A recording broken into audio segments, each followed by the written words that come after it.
25 जून 1975, ये तारीख किस किस को पता है क्या हुआ था उस दिन? मैं जानता हूँ कितने ऐसे लोग हैं जिनको नहीं पता होगा 25 जून 1975 के दिन क्या हुआ था। उस दिन हमारे देश में इमरजेंसी लगाई गई थी। कई आलोचकों का मानना है कि ये दिन सबसे मनहूस दिन माना जाता है भारतीय इतिहास का।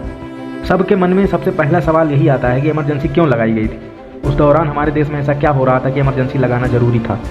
तो आपके इन सारे सवालों का जवाब आपका भाई देगा। क्या हुआ था, कैसे हुआ था, कितने लोग प्रभावित हुए थे, सारी बातें मैं आपको इसी वीडियो में बताने वाला हूँ। आप लोग ध्यान से सुनिए। तो आइए जानते हैं हमारी श्रीमती इंदिरा गांधी जी ने ऐसा कदम क्यों उठाया जिसके वजह से उनको लोकतंत्र के मुंह पर ताला लगाना पड़ा। 25 जून 1975 से लेकर मार्च 1977 तक इंदिरा गांधी जी द्वारा आंतरिक अशांति के नाम पर इमरजेंसी लगाई गई थी। इन 2 सालों में क्या क्या हुआ था हमारे देश में पूरा डिटेल में मैं आपको बताऊंगा। इमरजेंसी लगने की मेन जड़ शुरू होती है इलाहाबाद हाई कोर्ट से।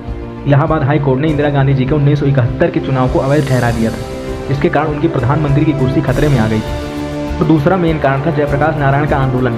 जेपी जी के नेतृत्व में भ्रष्टाचार और कुशासन के खिलाफ देशव्यापी संपूर्ण क्रांति आंदोलन चल रहा था, जिससे सरकार पर काफ़ी दबाव था। रिपोर्ट्स के हिसाब से इमरजेंसी लगने की मेन वजह जो थी वो थी हमारे देश की आर्थिक समस्या।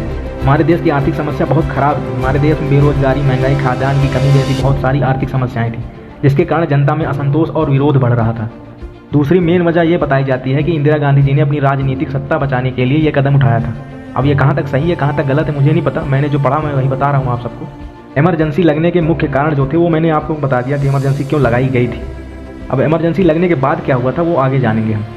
लोगों के बोलने, लिखने, पढ़ने, विरोध करने, इकट्ठा होने का संवैधानिक अधिकार छीन लिया गया और संविधान का अनुच्छेद 19 अस्थायी रूप से निलंबित कर दिया गया। प्रेस पर सेंसरशिप लगा दी गई। अखबार वालों को न्यूज़ छापने से पहले सरकार की मंजूरी लेनी पड़ती थी। कई अखबार वालों ने खाली पन्ने छापकर सरकार का विरोध भी किया।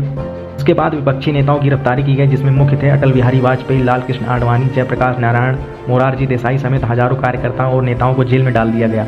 जिसके बाद जबरदस्ती का नसबंदी अभियान चलाया गया। संजय गांधी जी की अगुवाई में जनसंख्या नियंत्रण के नाम पर काफ़ी सारे गरीब लोगों की जबरदस्ती नसबंदी करवाई गई, जिससे काफ़ी सारे असहाय और गरीब लोगों पर असर पड़ा। उसके बाद सरकार का आदेश ही कानून बन गया था। मतलब सरकार जो कहती थी, जो चाहती थी वही होता था। लोकसभा का कार्यकाल बढ़ा दिया गया। सरकार जो चाहती थी वही संविधान बन जाता था, जो कहती थी वही कानून बन जाता था। और इस टाइम पर संसद और न्यायपालिका बिल्कुल मौन हो गए थे। अगर मैं एक शब्द में इस चीज़ को डिफाइन करना चाहूँ तो हमारे देश में इमरजेंसी के नाम पर उस टाइम पर तानाशाही चल रही थी। तो बस हो गया दोस्तों, मिलते हैं किसी और दिन किसी और वीडियो के साथ।